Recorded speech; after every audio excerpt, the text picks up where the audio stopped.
Мне кажется, что нужно их правильно мыть, сушить, и Не горячим феном, вот это важно тоже.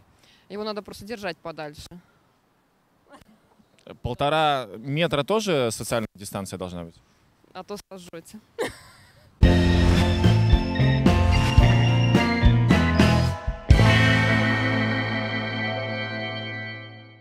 Главное, что нужно знать здесь и сейчас, делается телевидение будущего. Я ведущий, и вы смотрите программу «Вечерний ураган».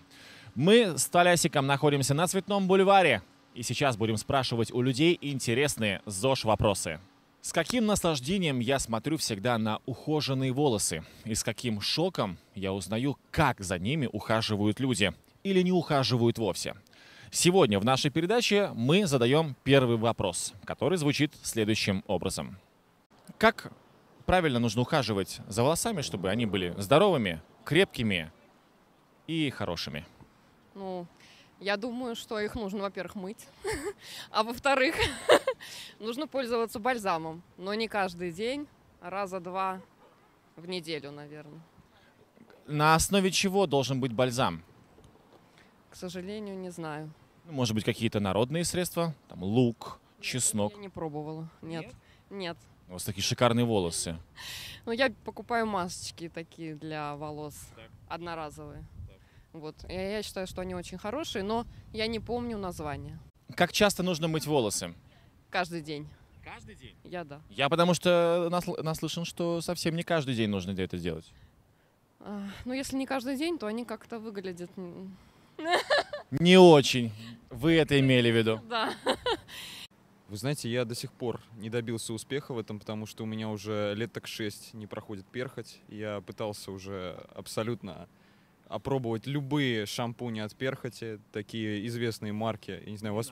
Не будем мы говорить Я их. так понял, что не надо их говорить. Нам за эту рекламу точно не заплатили. Всяческие лечебные шампуни, но ничего не помогает абсолютно. Поэтому, вот, к сожалению, я некомпетентен в этой области. Может быть, какие-то все-таки, потому что перхоть не проходит, народными средствами не пользовались? Народными средствами. Я боюсь, что народные средства тоже оказались бессильны. Вот, абсолютно.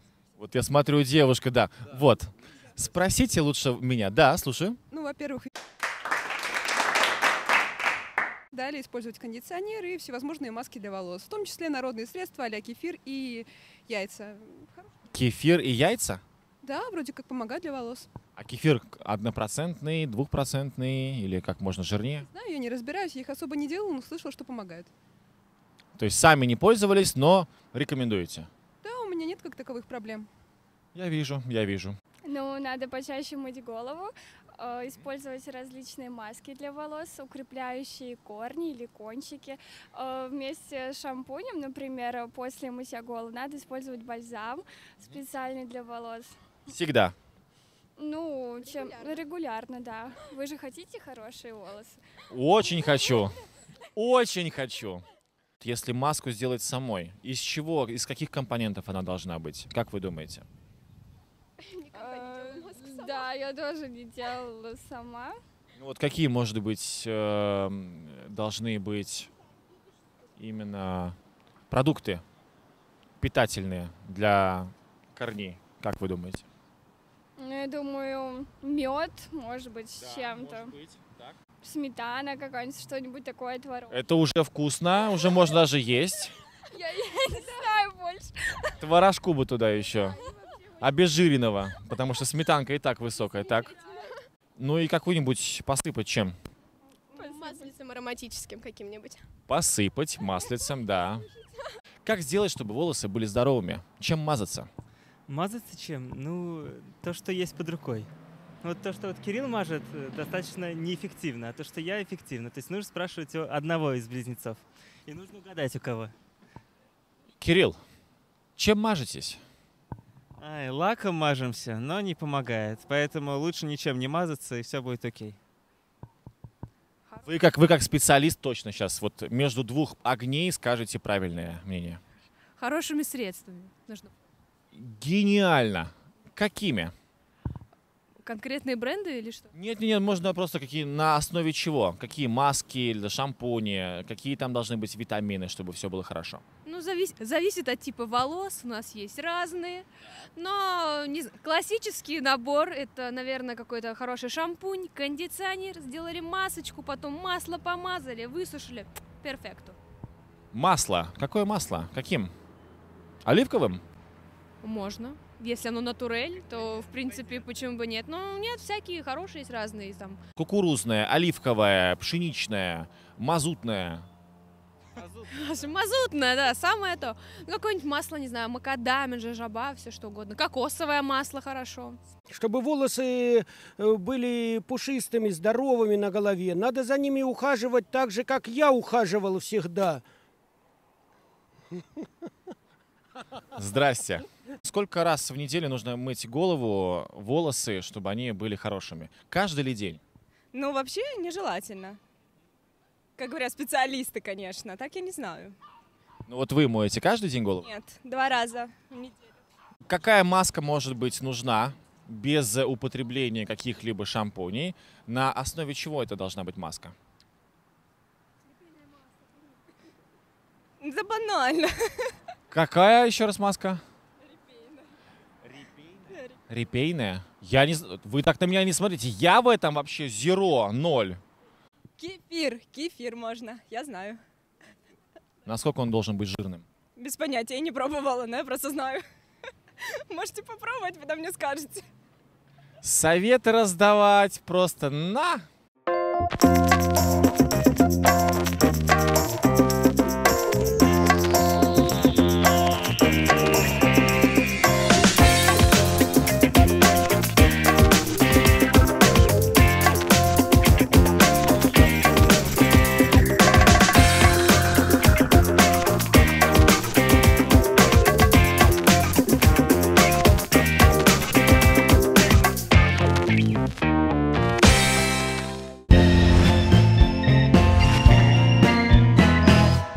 Переходим ко второму вопросу нашей передачи.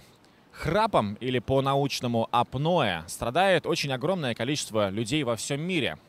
Как такой звуковой феномен происходит у человека и можно ли его лечить, мы узнали у наших прохожих. Смотрите ответы.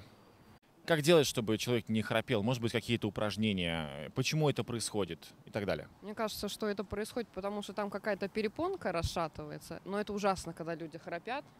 Это отравляет жизнь всем близким.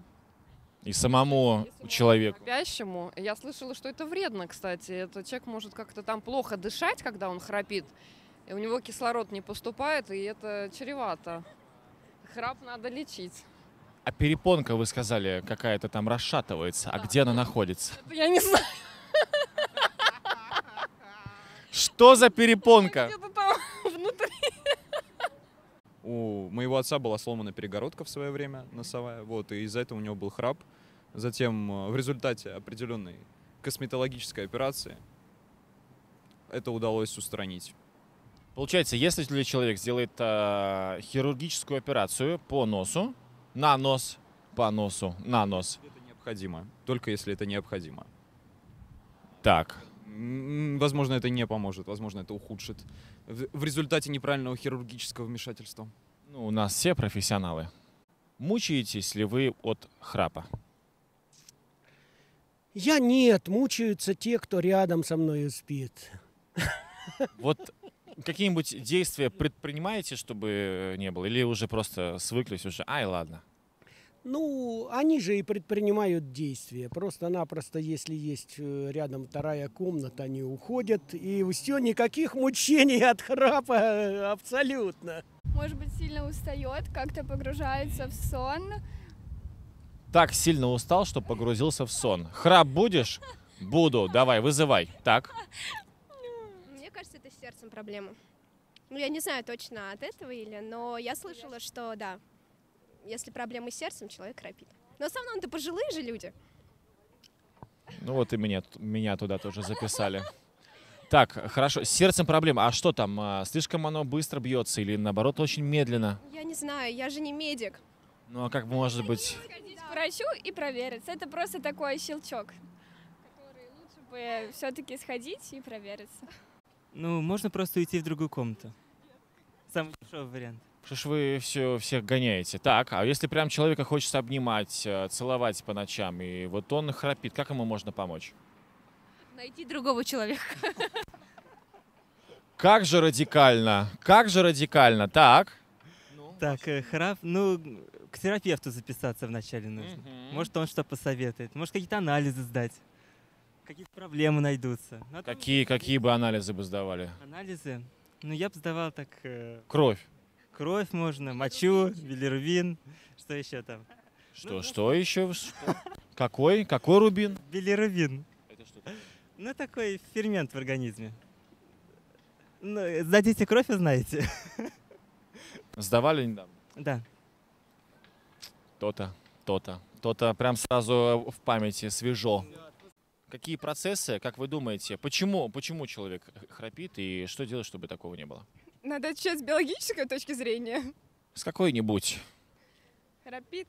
Может, ему свинюшки снятся. На этом можно передачу заканчивать. Я сделала вашу передачу.